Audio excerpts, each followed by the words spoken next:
Vamos lá. O vice-governador Matheus Simões disse que o fim da consulta popular para a privatização das companhias de energia, CEMIG e saneamento a Copasa, não é uma medida antidemocrática, uma vez que os deputados da Assembleia são eleitos para opinarem por temas complexos. Então, vamos ouvir o que disse o vice-governador do Estado.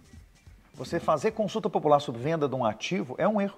Você vai sempre prejudicar o andamento da discussão. A população muitas vezes não tem acesso à informação de forma completa, acaba sendo manipulada pelos grupos políticos. E aí eu não estou dizendo que a população não tenha condição de opinar. Ela tem. A gente pode substituir o parlamento por consulta popular. Os deputados que estão dizendo que seria inconstitucional, ilegal retirar o referendo, deviam se perguntar se eles deviam propor então o fim do parlamento. Podemos começar a fazer quiz no Twitter, no Instagram, sobre o que as pessoas acham sobre cada tema e tomar adesão a partir disso. Eu não estou desvalorizando a democracia direta. Eu estou dizendo que numa sociedade complexa, legislativa como a nossa, acreditar que você possa delegar para a população a tomar decisões com a velocidade que elas precisam ser tomadas e com a complexidade dos temas, é desconfiar do papel do legislativo. Se é o próprio legislativo que está dizendo isso, bom, acho que é uma boa reflexão terapêutica, é quase um momento de análise, né? Eles perguntando sobre eles mesmos se eles deveriam existir. Eu acho que eles deveriam existir. Por isso que eu gostaria que eles decidissem sobre isso. Acho que o vice-governador usou aí de uma hipérbole, né, para aquela história de você dar um quadro maior do que o quadro é de verdade para você causar incômodo e provocar uma reflexão. Mas acho que pesou um pouquinho a mão nessa comparação aí. É lógico que não chega neste ponto a discussão. É muito mais uma questão de retórica e força de linguagem, talvez, do que de uma opinião que tenha... Não tem jeito, né? Não dá, né? Não querem discutir isso, então acaba com o parlamento. Não dá, realmente não dá. É uma comparação despropositada. E tem um detalhe, né, Paulo e Luiz? Assim, se você está num projeto tão importante que está sendo discutido dentro da Assembleia, não sei se o discurso correto também seria esse, né? Assim, da fala do vice-governador. É uma pressão desmedida. Eu também isso aí. Cara, na verdade é exatamente isso que eu tinha falado. Eu entendo que a oposição não está preocupada exatamente com a questão econômica do Estado. Está preocupada em fazer política.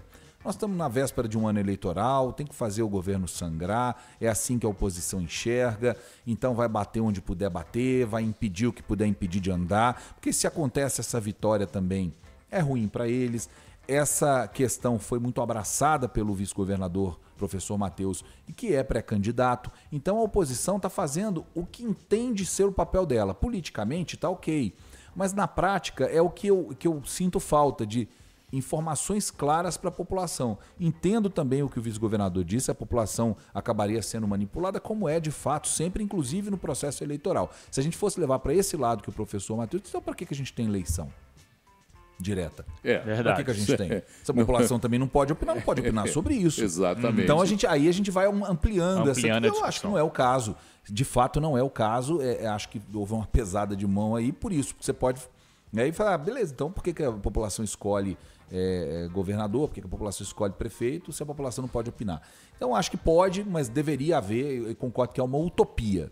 É uma utopia minha, né? Achar que a população tem que opinar sobre esse tipo de assunto. Acho que tem, porque é um interesse dela, mas ela deveria, para isso, passar por um processo de informação muito mais amplo do que o que a gente tem disponível. Ô Luiz, agora o Paulo, né, que já esteve nos corredores da Assembleia, você acha que a oposição vai conseguir segurar a aprovação dessas medidas, Paulo? Eu e Luiz. Luiz também já cobriu a Luiz Assembleia também, por um né, Luiz? bom tempo. Eu não sabia. Luiz já cobriu a Assembleia por um bom tempo. O que vocês acham, então? O jogo ali é um baralho, né? Vamos jogar, já que nós estamos nas figuras fazendo figuras para linguagem, vamos lá. É um baralho. Ele é um baralho, tem que saber como é que se embaralha aquelas cartas e na hora em que você tira uma carta ou outra para bancar o seu jogo. Acho que a oposição está enfraquecida sob o ponto de vista do debate de oposição a esse tema. Por quê? Porque a oposição hoje ela tem um compromisso, a oposição em Minas Gerais tem um compromisso com o governo federal. Está ligada diretamente ao governo federal. E o governo federal é um dos patronos do Propag. Então eu acho que tem aí um caminho, uma encruzilhada para a oposição superar. Acho que é muito isso. Vão esticar a corda até o limite. Quando essa corda estiver no limite, eles vão distensionar antes dela arrebentar. Para que lado? Não sei, vai depender do que eles vão ganhar com isso. É um jogo de ganha. Assim, ganha, né? Entendi. Não tem ali, eu acho difícil que se aceite simplesmente ceder e fazer o que o governo do estado quer. Eles vão esticar enquanto puderem e vai ter que ser dada a eles alguma coisa para que eles distensionem essa corda. E nesse sentido, o vice-governador Matheus Simões voltou a falar para o presidente da Assembleia Legislativa de Minas Gerais, o deputado Tadeu Leite, que é necessário que se paute a discussão dos outros ativos daquele pacote apresentado para a compensação da principal da dívida do Propag, reiterando que o BNDES já avisou que só conclui a avaliação do preço das estatais, quando enviadas, a partir de meados de 2026. Vamos ouvir o que disse o vice-governador. Nós, em ordem cronológica, no começo da semana fizemos a reunião com a STN, a Secretaria do Tesouro Nacional, e o BNDES, sobre os prazos para avaliação dos ativos. Permanece a nossa preocupação, porque, mais uma vez, foi confirmado, isso agora é uma notícia definitiva, não haverá avaliação das empresas antes do meio do ano que vem. Então, nenhuma empresa terá avaliação feita pela União, formalizada pelo BNDES, antes do meio do ano que vem. Qual é o problema disso? Nós vamos ter de oferecer às empresas sem saber o valor das empresas. Tanto a STN quanto nós concluímos em conjunto que isso significa que o Estado de Minas Gerais precisa oferecer mais ativos do que o mínimo de 34,5 bilhões de reais que seriam necessários, porque esses ativos sofrerão cortes ao longo do tempo depois que as avaliações forem feitas. Reforço, então, na importância de que a Assembleia vote todos os projetos para que a gente tenha esse saldo de manobra, esse espaço de manobra. É uma preocupação muito grande da STN e muito grande nossa. Se a gente fizer a adesão falando em 20% de amortização e depois o valor não for suficiente, é um caos para a STN e para nós, porque a gente tem que reenquadrar completamente as finanças do Estado e o próprio cálculo do pagamento da dívida. Então, nós não podemos correr esse risco sob nenhuma forma. A nossa leitura é a mesma do governo federal. O Estado tem de oferecer uma margem para que ele possa recuar depois que as avaliações forem entregues no ano que vem. Bom, outro dia, aqui no Meio Dia em Pauta, o Jornal da 98 News, na hora do almoço, o economista Gustavo Andrade abordou a questão de por que não procurarmos, então, auditorias independentes que fizessem essa avaliação, que contribuíssem para esse processo de avaliação e que agilizasse a questão interna do BNDES, que por processos, por métodos, não conseguiria avaliar antes de meados de 2026. O Gustavo trabalha com isso, com avaliação de ativos, faz isso também. Existem empresas no Brasil e no mundo com uma capacidade enorme de poder dar esse tipo de avaliação e agilizar a condução desse processo, né, Gustavo? Com certeza, né, Paulo? Eu acho que, inclusive, no final da fala do vice-governador, ele até falou sobre uma possível gordurinha ali, né, para não atingir os 20%, tentar pensar em algo até um pouco acima, para que não gere um prejuízo lá na frente quando vier a avaliação do BNDES. É extremamente importante, é possível, né? Todas as vezes que vai ocorrer uma venda de ativos, principalmente de cotas sociais ou de ações de companhias, face aquele procedimento de M&As, né? De fusões e aquisições, de due diligence, onde levanta todas as possibilidades dos valores dos ativos dessas companhias. E há, inclusive, como no mercado, inúmeras empresas de auditorias independentes que fazem esse trabalho, né? Então isso é totalmente possível e dá uma certa tranquilidade para o Estado de Minas Gerais aguardar essa avaliação final do BNDES.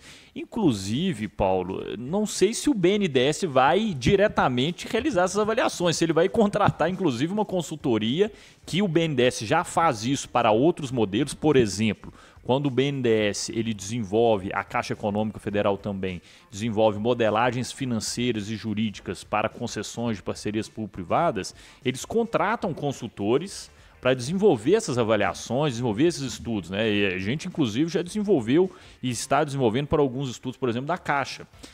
acredito eu que para essa situação pode ser também que o BNDES contrate outras consultorias para ajudar ele a fazer essas avaliações e ter essa definição do valor dos ativos. Né? Saber só se o BNDES tem interesse em andar com isso. Essa é a questão. É Exatamente. saber quanto é de interesse do BNDES agilizar esse projeto. Isso, porque o prazo para adesão de Minas ao Propaga é 31 de dezembro desse ano. O BNDES disse que só conclui essa avaliação no meio do ano que vem, que já seria depois do prazo, então Minas teria que aderir antes. E a Assembleia não tem que autorizar, na verdade, ela não tem que autorizar a federalização de um ativo antes dele ser oferecido à União. Ela tem que autorizar o processo para concluir o processo. Exatamente. Eu estou lendo isso que está na nossa pauta aqui, porque é complicado. Ela não precisa autorizar que a CEMIG e a Copasa sejam federalizadas antes de ser oferecido. O governo do estado pode oferecer. Mas para a União aceitar, para isso entrar naquela validação dos tais 20% do total da dívida, tem que saber o valor. Tem que saber quantas companhias valem de forma auditada. E aí essa opção é uma boa opção, mas eu não sei se ela valeria como uma avaliação oficial. Ela seria uma avaliação para o governo saber o que mais precisaria dar além seria para auxiliar o governo estadual, né, Luiz? Mas quem vai definir se vai concordar ou não vai ser o BNDES, porque ele é o credor, né? Então é ele que define isso. Agora, a CEMIG em si, na minha opinião, é um dos ativos mais fáceis de se apurar isso, porque tem ações negociadas na Bolsa, né? Então, acho que ela é uma das mais valiosas, mas eu acho que isso não vai ser o grande problema. Eu acho que o grande desafio da avaliação desses ativos está no ponto de vista imobiliário, acredito eu. Acho que tem outros tipos de ativos, sem ser as ações, Paulo? Muitos ativos. Tem, para questões você imobiliárias. Ter uma ideia, tem Palácio das Artes, tem imóveis... Estadual Central, tem... Risoleta Neves, uma série de imóveis ofertados. Mas do ponto de vista de... Imóveis e atividades. Então, sim, os imóveis eu acho que vai ser o grande desafio, né, para fazer essa avaliação. Imóveis em capitais, em cidades grandes como Belo Horizonte, já é mais fácil porque tem um auxílio da prefeitura que tem toda a avaliação deles para cálculos de ITBI e IPTU. Agora, imóveis rurais, às vezes, e imóveis pequenos, imóveis de cidades pequenas, eu acredito que vai ter mais dificuldade, viu, Paulo? E existem fazendas também sendo ofertadas, fazendas no Triângulo Mineiro, no sul de Minas, tudo isso fazendas que pertencem ao Estado que estão sendo ofertadas nesse caminhão de ativos que tem se oferecer. Para quem está nos acompanhando e ainda não entende a questão central, para que se penalize menos o governo com o serviço das dívidas, da dívida com juros cobrados, é preciso que você cumpra uma parte maior do abatimento do principal. 20% é um mínimo ofertado para que você tenha uma redução dos juros pagos, que hoje são escorchantes, é IPCA mais 4%, para você chegar aí a civilizados 1% até 0%, de acordo com os ativos ofertados.